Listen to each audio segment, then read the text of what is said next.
اس کو اتارنے کے لیے پوری پولیس آ گئی، فوج آ گئی، آفیسر آ گئے، لیکن وہ کسی کی بات نہ سنتا ہے نہ اترتا ہے، اترتا ہی نہیں۔ بہت دیر کے بعد، کافی دیر کے بعد ایک دوسرا پاگل آیا اور اس نے کہا میں اس کو اتارتا ہوں، اور وہ قطب مینار کو پکڑ کر کے نیچے سے ہلانے لگا اور کہا اتر جا نہیں تو گرا دوں گا، اور اوپر والا پاگل نیچے والے پاگل کی بات سمجھ گیا اور اتر بھی گیا۔ ساری پولیس جس کو اتار نہ سکی اس کو ایک دوسرا پاگل اتار دیا۔ کہنا یہی ہے میرے عزیزو، یہ جتنے آئے ہیں یہ حضور پاک کے دیوانے ہیں، اور دیوانے کسی کی سنتے ہیں تو دیوانے کی ہی سنتے ہیں۔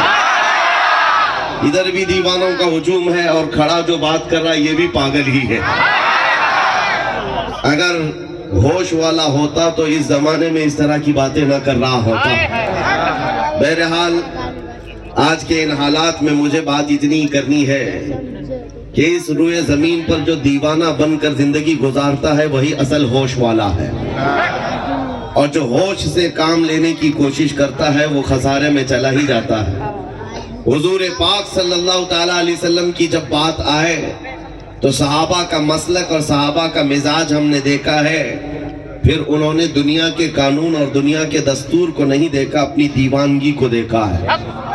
سب سے پہلی پرائیورٹی کس کو دی جانی چاہیے؟ سارے رشتے ناتے ایک جگہ، حضور پاک کی محبت اپنی جگہ پر۔ اسی دیوانگی سے پوری دنیا خوف زدہ ہے آج، پوری دنیا کو ڈر صرف اسی بات سے لگتا ہے۔ میرے عزیزوں، اللہ کا کروڑا شکر و احسان ہے کہ اللہ تعالیٰ نے آپ کو اپنے آخری نبی کی امت میں پیدا کیا، بن مانگے یہ انعام عطا کیا ہے۔ فخر کرنے کے لیے بہت بڑی دولت تمہارے پاس ہے، اور اس کے علاوہ مشرق سے لے کر مغرب، شمال سے لے کر جنوب تک مسلمان تھوڑے نہیں ہیں، کروڑوں کی تعداد میں ہیں۔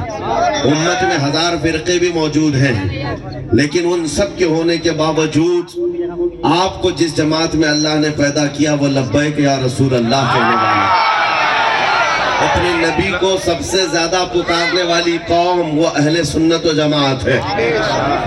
باطل جماعتوں کے بڑے بڑے لیڈر بھی آج کہنے لگ گئے اس زمانے میں اگر حضور پاک سے محبت کرنے والی جو محبت تھی صحابہ کی، ویسی محبت اس زمانے میں دیکھنا ہے تو بریلی والوں کو دیکھو۔ یہ ہم نہیں کہہ رہے ہیں، دوسرے کہہ رہے ہیں کہ اس طرح کی محبت کرنے والے آج کے زمانے میں اگر ملتے جلتے ہیں تو یہ اہل سنت و جماعت کا طبقہ ہے۔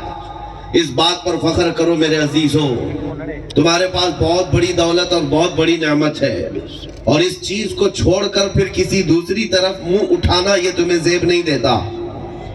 وہ آدمی دوسرے کے گھر کی طرف دیکھے جس کا چھت نہ ہو، جس کے گھر میں کوئی رہنے کا انتظام نہ ہو، وہ دوسرے گھر کا انتظام کرنے کی کوشش کرے۔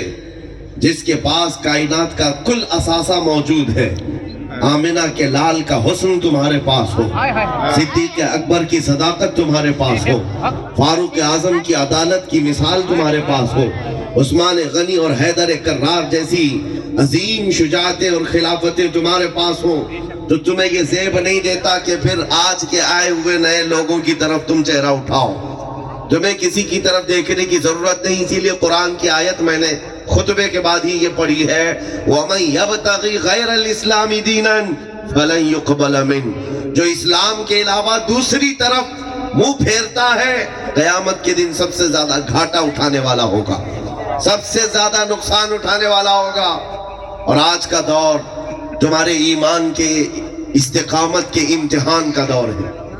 یہ جو آندھیاں چل رہی نا، یہ جو طوفان چل رہے ہیں، اس میں بہت سارے غدار نکل کر چلے جائیں گے، جماعت سے نکل جائیں گے، اور ان کے چہرے ٹوپی داڑھی دیکھ کر کے آپ مت سمجھ رہے اتنے بڑے بڑے لوگ ان کی بات کر رہے ہیں تو ہم کیوں نہ کریں، نہیں، جو چھپے ہوئے غدار تھے وہ نکل جائیں گے، اور ان آندھیوں میں اور طوفانوں میں وہی جمع رہ جائے گا جو حضور پاک کا سچا عاشق ہوگا، حضور پاک کی محبت جس کے سینے میں موجود ہے۔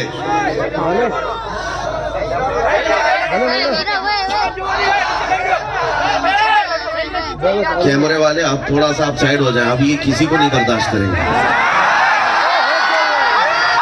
اس لیے کہ ہم لوگ حج بھی برداشت نہیں کرتے. بس توجہ سے سن لیجئے, تھوڑی دیر شور و غوغا کم ہو جائے. اب بات میں آگے بڑھاتا ہوں. کوئی بات نہیں, وہ اپنا کام کر رہے ہیں, آپ اپنا کام کریں. آپ اپنی طرف دیکھیں. حضور پاک صلی اللہ تعالیٰ علیہ وسلم کی جب بات چل رہی ہے تو آپ کی توجہ ادھر ادھر نہ جائے. بس توجہ, ہم بات کر رہے ہیں شہنشاہ اعظم کی, بادشاہ اعظم کی. آج میں صرف اور صرف لمبا سفر طے کر کے آپ تک اسی لیے پہنچا, یا جہاں تک بھی جاتا ہوں صرف ایک بات کرنی ہے, ایک بات کرنی. تاریخ ہر دور میں پلٹ کر کے آ جاتی ہے, ہر 100 سال کے بعد. ہر دور میں پیدا ہوتے ہیں یزیدی فتنے, ہر دور میں شبیر جنم لیتے ہیں. یہ آج جو حالات پیدا کیے جا رہے ہیں یہ تمہارے امتحان کا وقت ہے میرے عزیزوں. کہیں ان طوفانوں میں خس و خاشاک کی طرح بہہ کر کے مت چلے جانا. آج جیسے کچھ لوگوں کو دیکھا گیا بہت زیادہ جشن منا رہے کفار و مشرکین, تو چلو ہم بھی وہاں چلے جاتے, ہم بھی تھوڑی پوجا پاٹ کر لیں گے, ہم بھی کشکا لگا لیں گے, ہم بھی دھوتی پہن لیں گے, تاکہ ان کی بھی بات رہ جائے گی, ان کی بھی بات رہ جائے گی. یہ اس طرح کے صلح کلی لوگوں کا امتحان ہے اس زمانے میں. اور آپ کو یہ دیکھا جائے گا دولت کا نشہ, طاقت کا نشہ, سکتہ, حکومت, پاور, سب تمہارے سامنے آ کر کے رقص کنا ہوں گے, ناچ رہے ہوں گے اور تمہیں دعوت دے رہے ہوں گے, آ جاؤ ادھر. پارٹی بدلنے والے کتنی جلدی بدلتے ہیں آپ کو پتا ہے ہندوستان میں.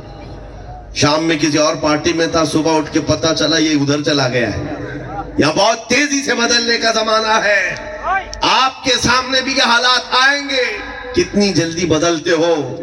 لیکن میرے عزیزو اس بات پر قائم رہو, تمہارے سامنے چاہے دنیا کی سب سے بڑی سہولتیں آ جائیں, سب سے بڑی انعام کی لالچ کیوں نہ آ جائے, اس وقت تمہارا ایمان یہ کہنا چاہیے اپنا سب کچھ گنبد خضرا کل بھی تھا اور میرے نبی سے میرا رشتہ کل بھی تھا. اور بتلا دو گستاخ نبی کو غیرت سنی زندہ ہے, ان پہ مر مٹنے کا جذبہ کل بھی تھا. اور نعرہ تکبیر, نعرہ رسالت, مسلک اعلی حضرت.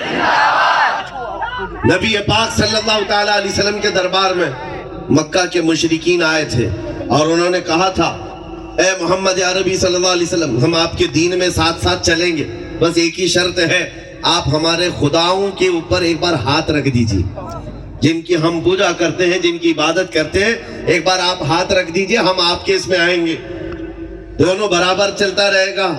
نبی پاک صلی اللہ تعالیٰ علیہ وسلم نے کیا فرمایا, ہاتھ رکھنا دور کی بات, نظر اٹھا کر بھی نہیں دیکھوں گا.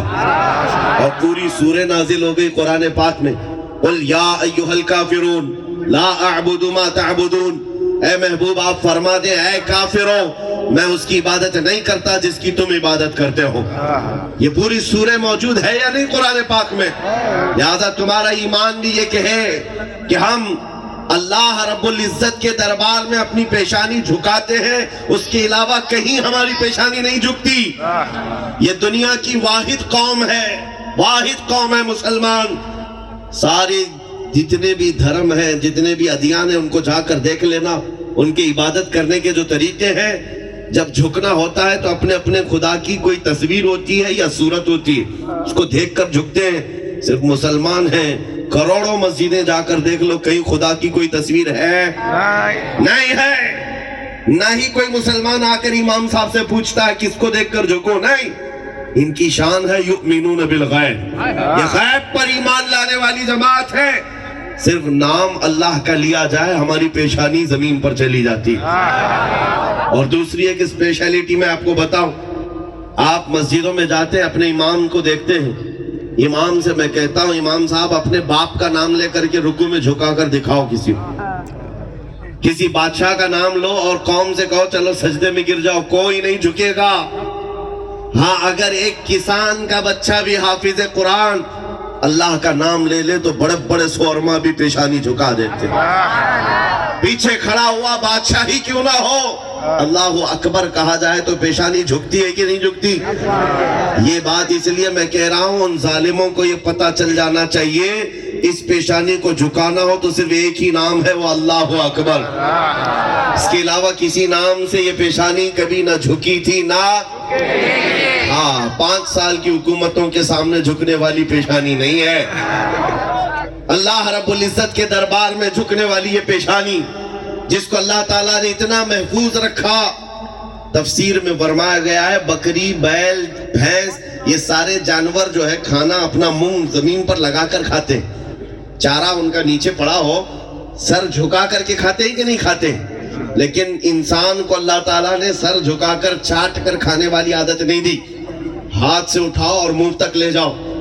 کیوں؟ رزق کے سامنے بھی تمہاری پیشانی مولا جھکنے نہیں دیا، کیونکہ یہ پیشانی رزق کے سامنے نہیں رزاق کے سامنے جھکے گی، رزق کے سامنے بھی نہیں جھکنے دیا ہے رب تعالیٰ نے، اور رزاق کے سامنے جھکتی ہے۔ تو آج پھر مجھے یہ افسوس ہوتا ہے تھوڑی سی کسی کے پاس چربی آ گئی تو اس کو دیکھ کر کے اگر ہمارا کوئی بچہ سر جھکانے کی بات کرے، میں کہتا ہوں بڑا بد نصیب ہے جس کے پاس کائنات کا سب سے عظیم دین ہے، اسے یہ زیب نہیں دیتا کہ پھر وہ دوسری چمک چاند کی